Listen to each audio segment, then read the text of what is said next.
خلقكم والذين من قبلكم لعلكم تتقون۔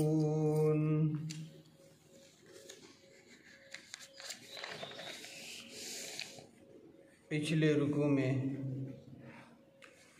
منافقین کی خصلتیں، ان کی عادتیں، ان کی نشانیاں ذکر ہوئی، اور اس سے پہلے رکوع میں مومن اور خالص کافر، ان کی نشانیاں اور ان کی کچھ صفتیں ذکر ہوئی۔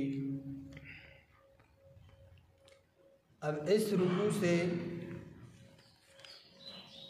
آیت نمبر 39 تک ایک اور باب ہے، ایک اور چیپٹر ہے۔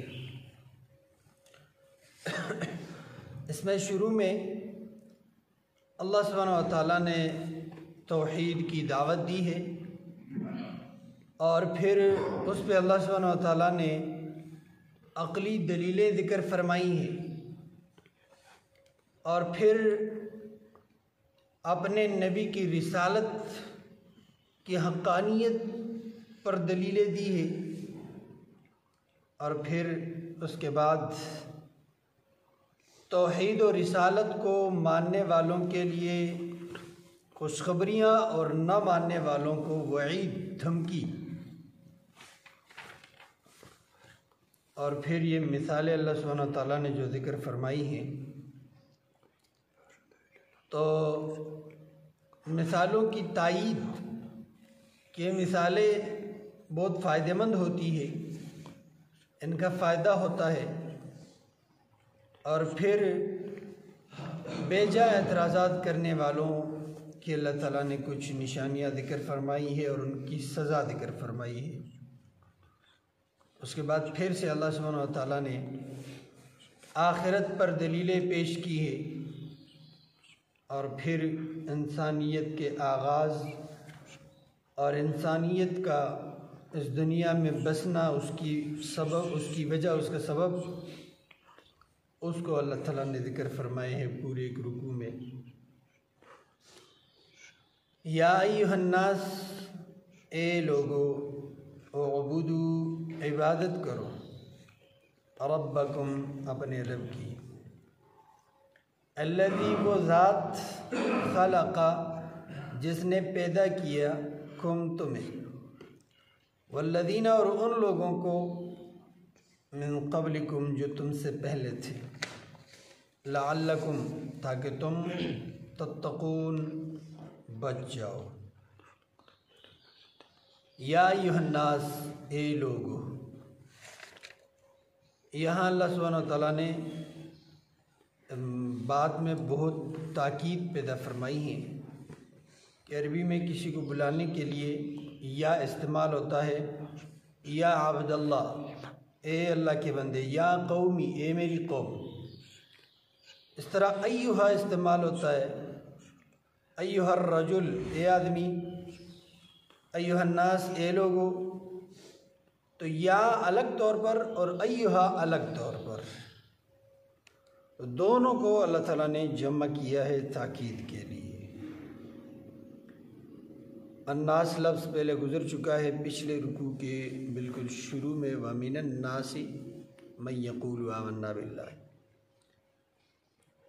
یا ایھا الناس، اے لوگو، یہ خطاب، یہ پکار جو ہے، بلاوا، قرآن کریم میں 39 مرتبہ ذکر ہے، اور ہمارے پیغمبر صلی اللہ علیہ وسلم سے پہلے جتنے پیغمبر آئے، جتنے انبیاء آئے ہیں، کسی نے یہ نہیں کہا کہ ایھا الناس، یا ایھا الناس، اے لوگو، بلکہ ہر ایک کی دعوت یا پکار یہ تھی، یا قومی، اے میری قوم، کیونکہ ہر پیغمبر اپنی قوم کی طرف بھیجا جاتا تھا۔ عیسیٰ علیہ السلام نے بھی فرمایا کہ میں بنی اسرائیل کی بھٹکی ہوئی بھیڑوں کی طرف بھیجا گیا ہوں۔ تو ہر پیغمبر اپنی قوم کی طرف بھیجا جاتا تھا، موسیٰ علیہ السلام جیسے جلیل القدر پیغمبر بھی صرف بنی اسرائیل کے لیے تھے.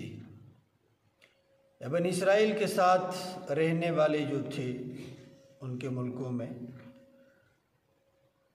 تو ہمارے پیغمبر صلی اللہ علیہ وسلم کو جو وحی نازل ہوئی ہے اور حکم ہوا کہ لوگوں سے خطاب کیجیے، تو وہ یا ایھا الناس کے ساتھ کہ یہ لوگوں، اور لوگ میں مسلم، کافر اور ہر قبیلے کے لوگ آ جاتے ہیں.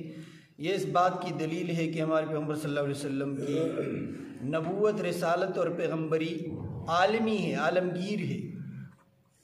اور نبی علیہ السلام نے فرمایا کہ مجھ سے پہلے انما کان یبعث الرسل الی قومہ و الی قریتہ خاصہ، اپنی بستی اور اپنی قوم کی طرف انبیاء بھیجے جاتے تھے مجھ سے پہلے. وانما بعثت الی الناس کافہ، اور مجھے تمام لوگوں کی طرف پیغمبر بنا کے بھیجا گیا ہے. تو اس وجہ سے حکم ہوا کہ ایھا الناس، اے لوگو، کوئی بھی ہو، اعبدوا، عبادت کرو. عبادت، لفظ عبادت کی تشریح جو ہے وہ ایاک نعبد لفظ میں گزر چکی ہے. عبادت کا معنی عربی لغت میں انتہائی ذلت اور عاجزی اختیار کرنا اور انتہائی عاجزی کے ساتھ کسی کا حکم ماننا. اور یہی مقصد ہے کہ اللہ سبحانہ و تعالیٰ کا حکم مانا جائے، اللہ تعالیٰ کا فرمان مانا جائے، اللہ تعالیٰ کی بات کو مانا جائے عاجزی کے ساتھ. تو جہاں اللہ تعالیٰ نے فرمایا کہ یہ کام کرو، بس وہ کرنا عبادت ہے. جہاں منع فرمایا وہ نہ کرنا عبادت. حکم کیے نماز میں سجدہ کرو، رکوع کرو، یہ عبادت ہے. پھر یہی حکم ہوا کہ جنازے کی نماز ہے، اس میں نہ رکوع کرنا ہے نہ سجدہ کرنا ہے. وہاں سجدہ اور رکوع کرنا عبادت نہیں بلکہ گمراہی ہے. تو بس اطاعت کر لینا یہ عبادت ہے. اللہ تعالیٰ نے فرمایا جی نماز پڑھو، اور نماز کی رکھتے بھی بتائیے، لیکن پھر سفر پہ جب جانا ہو تو حکم دیا ہے کہ تم قصر کر سکتے ہو. تو اب سفر میں قصر کرنا اصل عبادت ہے. اس طرح روزے کا حکم دیا کہ روزہ رکھو، لیکن بیمار ہو تو رخصت دے دیے کہ نہ رکھو. تو اب جہاں پہ حکم دیا ہے وہاں ماننا عبادت، جہاں منع کیا ہے وہاں چھوڑ دینا عبادت. بہرحال یہاں امام المفسرین اور ترجمان القرآن عبداللہ بن عباس رضی اللہ عنہ فرماتے ہیں کہ قرآن کریم میں جہاں پہ بھی یہ لفظ ہے اعبدوا، عبادت کرو، اس کا معنی ہے وحدو، توحید اختیار کرو. نہیں تو عبادت، کچھ عبادات جو ہے وہ مشرکین اللہ سبحانہ و تعالیٰ کی ذات کے لیے بجا لاتے تھے. عمرہ کرتے تھے، حج کرتے تھے، صدقہ خیرات کرتے تھے، اور بھی بڑے کام کرتے تھے، لیکن ساتھ ساتھ میں بتوں کی بھی عبادت کرتے تھے. تو عبداللہ بن عباس رضی اللہ عنہ فرماتے ہیں جو ترجمان القرآن ہے، اور نبی علیہ السلام نے ان کو دعا فرمائی تھی کہ یا اللہ ان کو قرآن کی سمجھ دے دے. وہ فرماتی ہیں کہ اعبدوا ربکم کا معنی ہے وحدوا ربکم، اپنے رب کو اکیلا مان لو، اپنے رب کی اکیلے عبادت کرو. یا ایھا الناس، اے لوگو، اعبدوا، عبادت کرو، اکیلے، رب کی، کم تمہارے، اعبدوا، عبادت کرو، ربکم، اپنے رب کی. الذی، وہ ذات، خلقا، جس نے پیدا کیا ہے، کم، تمہیں. یہ دلیل ذکر ہو رہی ہے عبادت کی کہ عبادت صرف اللہ تعالیٰ کی کیوں؟ اس وجہ سے کہ خلقکم، اس نے تمہیں پیدا کیا ہے. والذین، اور ان لوگوں کو بھی پیدا کیا ہے، من قبلکم، جو تم سے پہلے تھے. یہ دوسری دلیل، تمہیں بھی اللہ تعالیٰ نے پیدا کیا ہے، اس لیے تمہیں چاہیے کہ اسی کی عبادت کرو. بلکہ تمہارے آنے کا جو سبب ہے، یعنی تمہارے آباء و اجداد پچھلے لوگ، ان کو بھی اللہ سبحانہ و تعالیٰ نے ہی پیدا کیا ہے. اس کی عبادت کیوں کرو؟ اب اس کی علت، اس کی وجہ بیان ہو رہی ہے، لعلکم، تاکہ تم، لعل تاکہ، کم تم، تتقون بچ جاؤ۔ تتقون لفظ تقوی سے نکلا ہے، اور تقوی کا معنی ذکر کیا گیا تھا کہ اپنے آپ کو بچانا، متقی کا معنی ہے اپنے آپ کو بچانے والا، پرہیز کرنے والا۔ اور ایک حدیث، ایک صحابی کے قول کے ضمن میں اس کی وضاحت ہوئی تھی کہ عمر رضی اللہ عنہ نے ایک صحابی سے پوچھا کہ تقوی کیا ہے؟ تو صحابی نے کہا کہ عمر، آپ کا گزر کبھی ایسے علاقے سے، ایسی جگہ سے ہوا ہے جہاں بہت کانٹے دار جھاڑیاں ہوں؟ عمر رضی اللہ عنہ نے فرمایا ہاں ایسا ہوا ہے۔ فرمایا پھر آپ نے کیا طریقہ کار اختیار کیا؟ عمر فاروق رضی اللہ عنہ نے فرمایا کہ میں نے اپنے کپڑوں کو سمیٹا اور آگے پیچھے دیکھ دیکھ کر میں چلتا رہا کہ کوئی کانٹا جو ہے وہ میرے لباس کو پھاڑ نہ دے، میرے جسم کو زخمی نہ کر دے۔ تو اپنے آپ کو بچاتے بچاتے میں اس جگہ سے گزرا۔ تو فرمایا کہ یہی تقوی ہے کہ دنیا کے کفر، شرک، بدعات، گمراہیوں اور اللہ تعالیٰ کی نافرمانیوں کی جھاڑیوں بھری دنیا میں زندگی گزارنا ہے، تو انتہائی احتیاط کے ساتھ ہر طرف دیکھ دیکھ کے کہ کہیں کسی طرف سے کوئی کانٹا میرے جو ہے نا ایمان کے لباس کو تار تار نہ کر دے۔ تو بہرحال تقوی کا معنی ہے اپنے آپ کو بچانا اور انتہا درجے کے احتیاط کے ساتھ، انتہا درجے کا احتیاط کرنا۔ تو یہاں ایک معنی یہ کہ لعلکم تتقون، تاکہ تم بچ جاؤ شرک سے۔ دوسرا مقصد یہ ہے کہ تم بچ جاؤ اللہ تعالیٰ کے عذابوں سے۔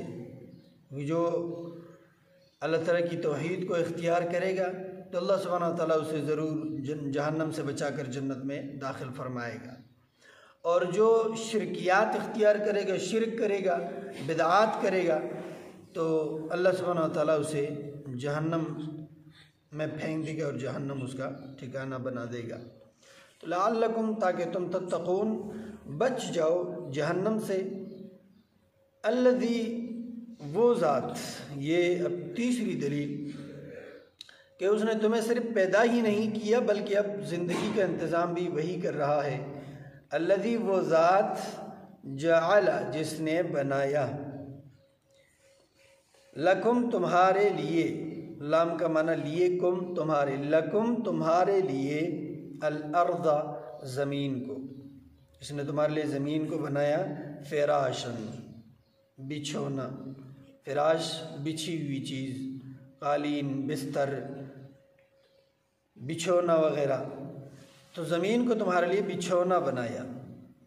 بچھونے سے یہ مقصد نہیں ہے کہ بالکل اسی طرح بغیر سلوٹوں کے جس طرح ایک قالین یا کوئی بچھی ہوئی کوئی چٹائی، کوئی بستر وغیرہ ہوتا ہے، بلکہ مقصد یہ کہ تمہارے رہنے کے قابل بنایا۔ اور یہ صفت کسی اور سیارے، کسی اور ستارے میں نہیں ہے۔ چاند پہ کوئی نہیں رہ سکتا، اگرچہ دنیا جو بھی جھوٹ بولتی رہے، دعوے کرتی رہے، اس طرح مریخ اور باقی جو سیارے ہیں ان میں سے کسی پر زندگی ممکن نہیں ہے۔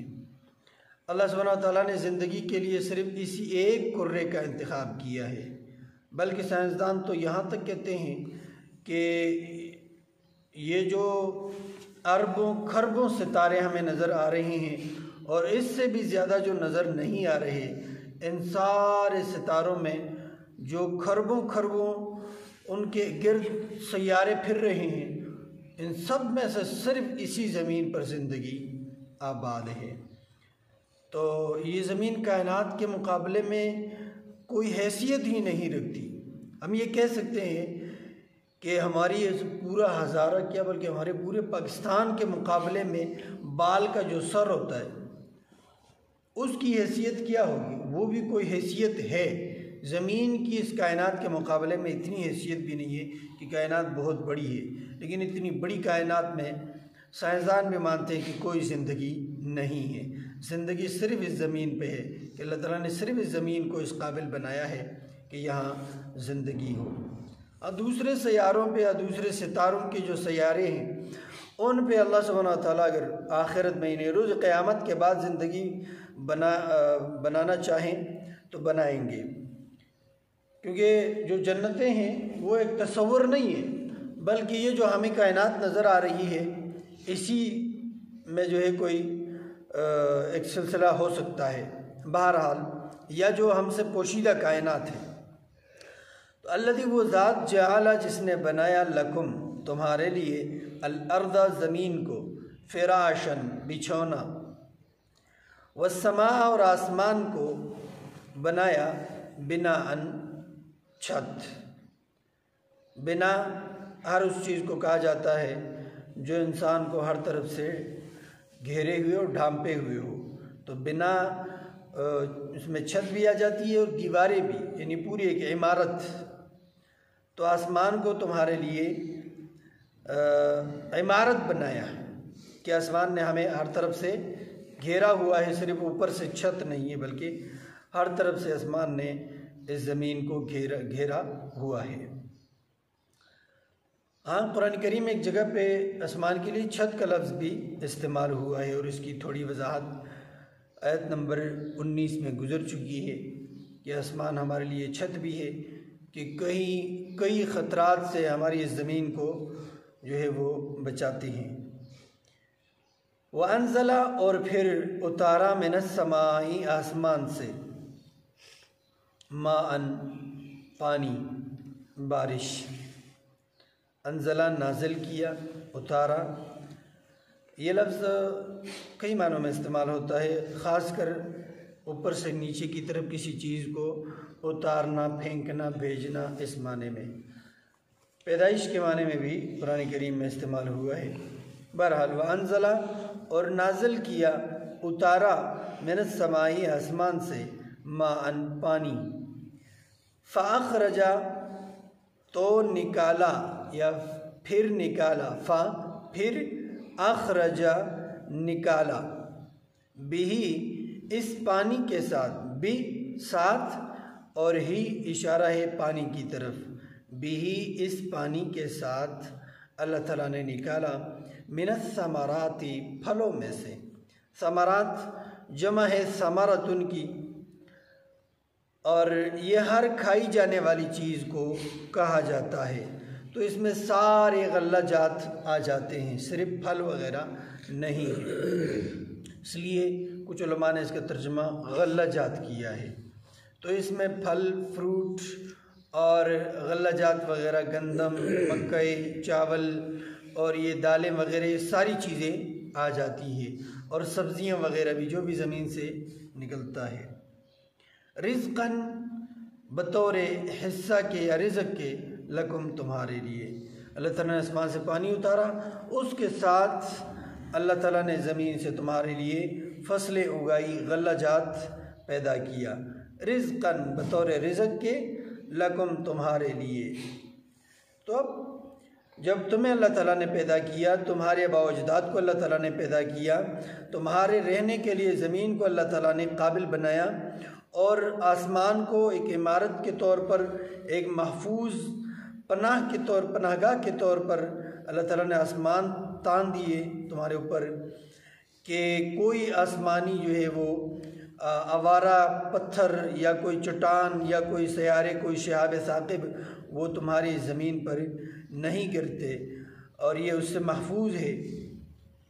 جبکہ دوسرے جو سیارے ہیں اس پر روزانہ بلکہ گھنٹوں کے حساب سے اس طرح پتھروں کی بارشیں لگی رہتی ہے۔ پھر آسمان سے اوپر کی طرف سے پانی اتارا، اگر اللہ تعالیٰ حکم دیتا کہ بھئی وہ سمندر پڑا ہوا ہے وہاں سے جاؤ پانی لے آؤ، فصلیں بھی اگاؤ اور خود بھی استعمال کرو، اور وہ بھی کڑوا پانی، اس کو میٹھا کرو، پھر اپنے استعمال کے قابل بناؤ، فصلوں کے قابل بناؤ، تو کتنا مشکل ہوتا۔ اللہ سبحانہ و تعالیٰ نے وہ انتظام کیا، وہاں سے بادلوں کے ذریعے وہ پانی اٹھایا، پھر فصلوں پہ برسایا، اور دور دراز جا کے پہاڑوں پہ برسایا، اور پھر وہ پانی سارا بہہ نہیں جاتا بلکہ زمین میں جذب ہو جاتا ہے، کچھ برف کی صورت میں محفوظ ہو جاتا ہے، تو یہی فصلوں کی جو ہے وہ اگانے کا سبب بنتا ہے۔ تو پھر جب یہ سب کچھ اللہ سبحانہ تعالیٰ نے کیا ہے تو پھر اس کا حق بنتا ہے کہ اسی کی عبادت کی جائے اور اس کے ساتھ شرک نہ کیا جائے۔ تو فلا تجعلوا، پھر نہ بناؤ، للہ اللہ تعالیٰ کے لیے، فا پھر، پس یا تو، لا نہ، فلا تو نہ، تجعلوا تم بناؤ، فلا تجعلوا تو نہ بناؤ تم، للہ اللہ تعالیٰ کے لیے، اندادن شریک، اندادن جمع ہے ندن کی، پارٹنر، شریک، شراکت دار، وانتم اس حال میں کہ تم تعلمون جانتے ہو کہ یہ سب کچھ اللہ سبحانہ تعالیٰ نے کیا ہوا ہے، تو پھر تمہیں جو ہے اللہ تعالیٰ کے ساتھ شرک نہیں کرنا چاہیے، بلکہ جس طرح یہ سب کچھ اکیلے اللہ تعالیٰ نے کیا ہے تو اسی طرح اکیلے اللہ تعالیٰ کی عبادت ہونی چاہیے۔ یا ایھا الناس، اے لوگو، اعبدوا عبادت کرو، ربکم اپنے رب کی، الذی وہ ذات، خلقکم جس نے پیدا کیا تمہیں، والذین اور ان لوگوں کو، من قبلکم جو تم سے پہلے تھے، لعلکم تاکہ تم، تتقون بچ جاؤ، الذی وہ ذات، جعل جس نے بنایا، لکم تمہارے لیے، الارض زمین کو، فراشن بچھونا، والسماء اور آسمان کو، بناء چھت، وانزل اور نازل کیا، من السماء آسمان سے، ماء پانی، فاخرج پھر نکالا، بھی اس کے ساتھ، من الثمرات غلہ جات میں سے، رزقاً رزق، لکم تمہارے لیے، فلا تجعلوا تو نہ بناؤ، للہ اللہ تعالیٰ کے لیے، اندادن شریک، وانتم اس حال میں کہ تم تعلمون جانتے ہو۔ اللہ سبحانہ وتعالیٰ ہمیں عمل کرنے کی توفیق عطا۔ شیخ صاحب یہاں تک پچھلے 3 چیپٹر کلوز ہوئے یا 2؟ ایک مسلم، پہلے مسلم کا ذکر آیا ہے، پھر کفار کا ہے، وہ اس کی جو ہے وہ ذیلی چیپٹر تھے، اصل ایک ہی باب یعنی ایک ہی چیپٹر گزرا ہے، یہ دوسرا ہے، یہ دوسرا ہے جی، یہ پھر مشرکین کا، جی وہ 3 اس کے حصے تھے، ہاں ایسے اس کے 3 تھے نا، جی 3 چیپٹر ایک تھا، ایسے جی، ایک مسلمان خالص مسلم، کفار، جی ایک خالص کافر، اور ایک مشرکین، درمیان میں ڈاواڈول۔